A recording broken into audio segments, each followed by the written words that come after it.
Halo, Assalamualaikum warahmatullahi wabarakatuh.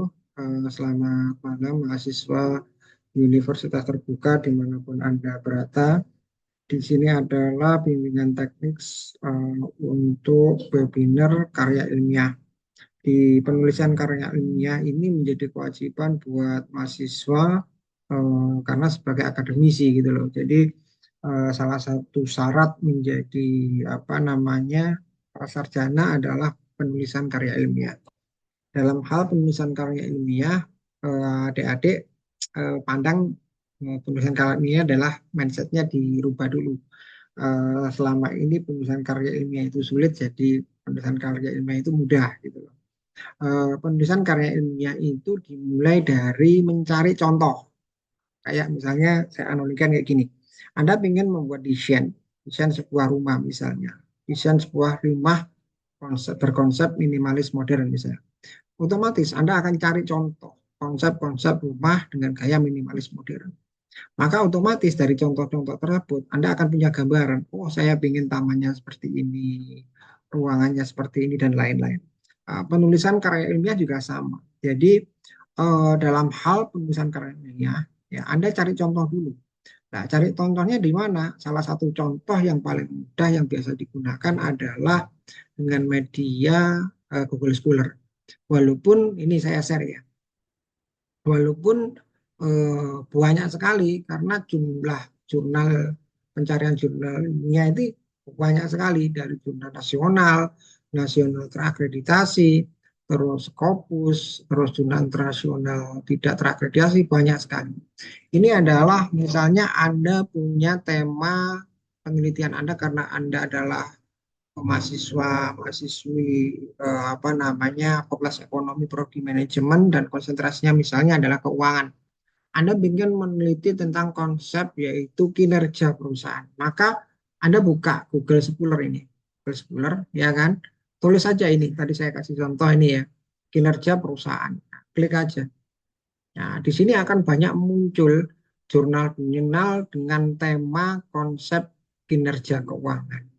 Nah, dari jurnal konsep berkonsep kinerja keuangan, maka di situ apa namanya Anda tinggal milih aja kira-kira jurnal mana yang cocok yang sesuai dengan konsep Anda. Anggapannya saya salah satu klik ini aja ya, klik ini ya. Nah, misalnya pengaruh modal intelektual terhadap kinerja keuangan di Undip. Saya klik ini ya. Nah, ini adalah jurnalnya di mana ditulis oleh Beni Kurnianto sama Muhammad Syahruddin. Nah, Anda bisa melihatnya di mana? Lihatnya adalah di desain penelitian. Nah, desain penelitian itu kalau di adalah apa namanya eh, ada di bab 2 akhir atau bab 3 akhir. Di sini biasanya ada gambar. Oh, di sini nggak ada. Kalau nggak ada, ini cari hipotesisnya aja. Hipotesisnya ini bisa lihat H1, H2 gitu. Nah ini adalah H1, H2, H3, H4 ya. Artinya apa? Nah, ini H1 ini biasanya menghubungkan antara variabel X1 dalam hal ini adalah variabel independen dengan Y yaitu variabel dependen. Nah, dalam ini adalah untuk X1-nya ini adalah pengaruh positif antara IC ya sebuah perusahaan dengan kinerja perusahaan. Terus yang kedua ini adalah semakin tinggi nilai IC sebuah perusahaan, semakin tinggi kinerja perusahaan.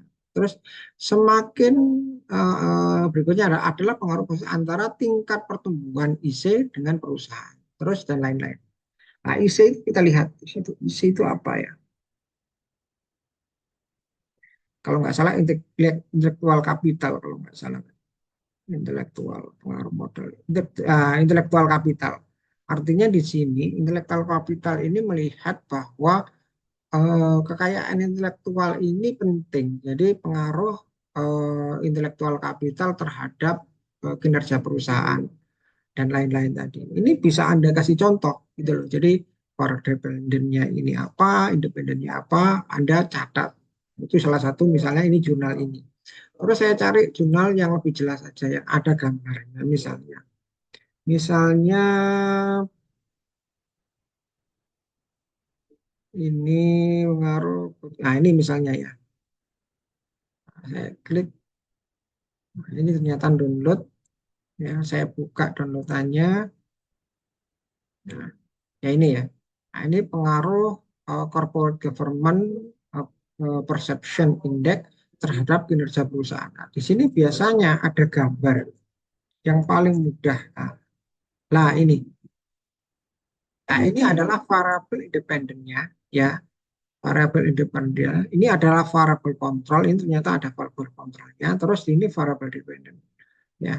Jadi apa variabel independennya adalah corporate government, ya. Jadi corporate government ini apakah mengaruhi kinerja perusahaan? Ini, ya. Terus ternyata ada variabel kontrolnya. Kontrolnya adalah kompensasi aktivitas, konsep apa ini, kesempatan tumbuh atau dan ukuran perusahaan. Ini ini adalah variabel kontrolnya. Nah, ini adalah contoh kedua. Tadi ada contoh pertama, terus ada contoh kedua. Cari contoh yang lain. Misalnya pengaruh intelektual. Misalnya yang di sini aja. Pengaruh tata kelola. Ini misalnya mana downloadnya? Nah, ini download.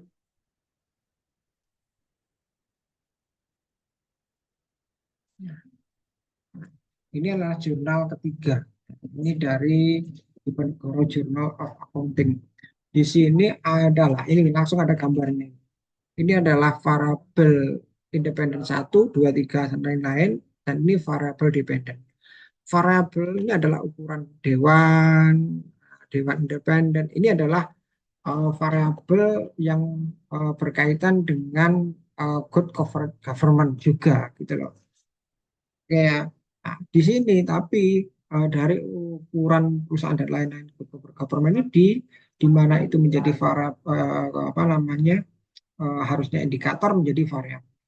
Agak masalah. Nah, ini Anda contoh seperti ini adalah contoh-contoh yang bisa Anda pakai. Jadi Anda bisa menggabungkan antara misalnya, oh saya gini, jurnal satu 2 3 tadi. Anda X1-nya pakai apa? Misalnya ukuran perusahaan. Maka X1-nya Anda pakai ukuran perusahaan. Terus apa namanya X2-nya misalnya apa? X2-nya Anda pakai misalnya di jurnal lain itu adalah Anda ngomong tentang misalnya rasio utang atau intelektual kapital. Nah, it's okay gitu loh. Anda pakai itu. Jadi Anda membuat desain seperti ini. Ya. Kalau sudah ketemu X1-nya apa, X2-nya apa, dan lain-lain, terus Y-nya sudah ketemu, ini adalah konsep penelitian Anda seperti ini. Nah, tinggal kalau Anda membuat misalnya proposal atau kayak ini ya, cukup mudah. Karena ketika Anda dapat jurnal 4 5 atau bahkan 10 jurnal, Anda membuat latar belakang gampang. Tinggal penelitian Anda ini mau meneliti tentang apa. Anda gambarkan secara umum di latar belakang ya di sini di latar belakang. Jadi intinya pendahuluan ini adalah secara umum adalah gambaran umum penelitian. Terus dari gambaran umum penelitian itu ada fenomena apa? Fenomena apa yang menarik? Dari fenomena yang menarik itu ya, nanti didukung oleh jurnal tadi. Nah, di jurnal tadi Anda menemukan gap. Nah, dari setiap jurnal itu apa? Misalnya gap satu ngomong tentang intelektual kapital berpengaruh terhadap ukuran perusahaan. Tetapi di jurnal lain ngomong ya, intelektual kapital tidak berpengaruh terhadap apa namanya kinerja perusahaan. Nah, itu yang dimaksud dengan gap itu seperti itu. Jadi adanya inkonsistensi antara hasil penelitian satu dengan penelitian yang lain. Nah, itu Anda buat alasan kenapa Anda melakukan penelitian itu. Ini Anda masukkan di latar belakang. Terus di bab 2 itu adalah kajian teoritik. Kajian teoritik Anda bisa pakai jurnal yang sudah Anda rujuk tadi tentang teori-teori antara setiap variabel yang Anda teliti. Nah, tinggal dimasukkan di sini. Ya nantinya. Terus ada kerangka penelitian, terus metode penelitian. Anda pakai metodenya apa? Karena di sini adalah biasanya kalau ada gambarnya seperti itu adalah metodenya adalah kualitatif, maka Anda sebutkan metode penelitian Anda, ya metode penelitian ini adalah penelitian kuantitatif.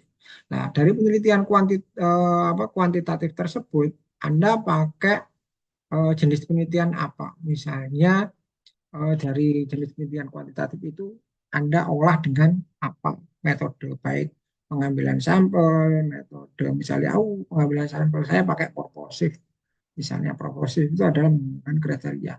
Nah, terus metode keamanan datanya bagaimana? Terus metode olah data. Metode olah data ini adalah alat yang Anda gunakan untuk mengolah. Anda bisa pakai statistik, SPSS, AMOS, atau LISREL atau yang lain. Nah, intinya adalah sesuaikan alat itu dengan kebutuhan Anda untuk mengolah variabel yang Anda teliti. Nah, itu ya. Terus berikutnya baru Anda melakukan datanya, terus Anda olah.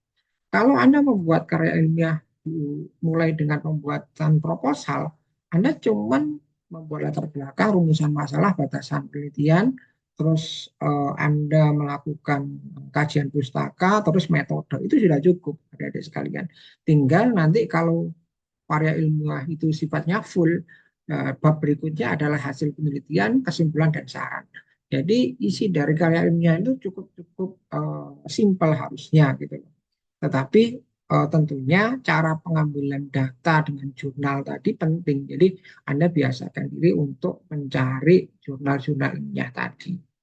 Nah, jadi itu nanti kalau Anda kesulitan pencarian jurnal ilmiahnya, Anda cukup menggunakan Google Scholar. Nah, kalau Anda misalnya jurnal Anda misalnya referensinya bahasa Inggris atau apa, Anda bisa aja pakai AI misalnya dalam analisisnya itu menggunakan chat PDF atau yang lain. Oke, nah, itu mungkin pengantar dari saya, adik-adik sekalian. Semoga dengan apa namanya pemaparan ini Anda akan jauh lebih dimudahkan dalam hal penulisan karya ilmiah. Sekian pemaparan saya. Sampai ketemu di diskusi selanjutnya. Saya akhiri. Wassalamualaikum warahmatullahi wabarakatuh. Sampai jumpa.